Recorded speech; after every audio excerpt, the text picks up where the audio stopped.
Why build an email list? An email list is like a handy list of subscribers.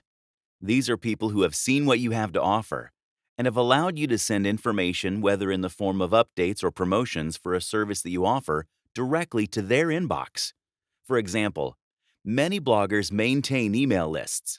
So every time they post a new piece on their blog, the content of that post goes straight to the inbox of their subscribers, which saves the receiver the hassle of having to check the blog for updates. It's also used by those who send out newsletters. It's basically a database of email IDs that can be tapped to send bulk updates. This is used as a strategy for businesses to build a relationship with their customers and is a part of email marketing. For those of you who understand numbers better, here's a figure.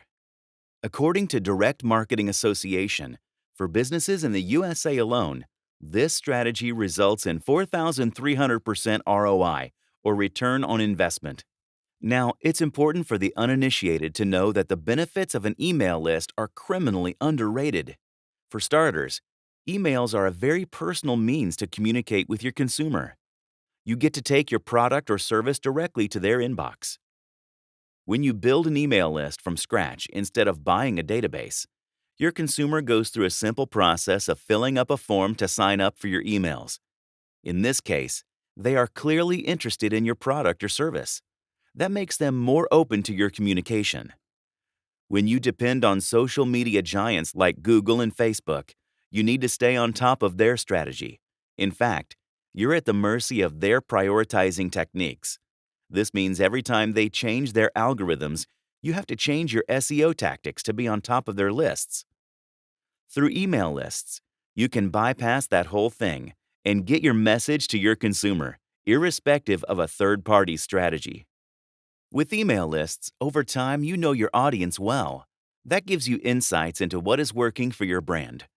Based on that information, you can make your content more specific to the consumers who are interested in your product or service. Since you will not be advertising publicly and arbitrarily, what makes it to the inbox often becomes a personal message to the specific consumer. This gives you room to make interactives in the future. And since it's not on a social media timeline or newsfeed, you get to give and receive information with some level of privacy. There are people who stay off social media, but there is no internet user without an email account.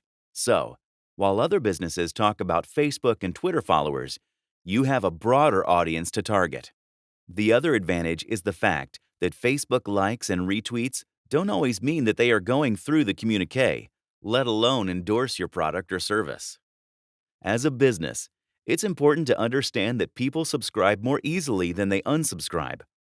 So as long as you are giving them valuable content in the inbox, you will stay right there where you belong.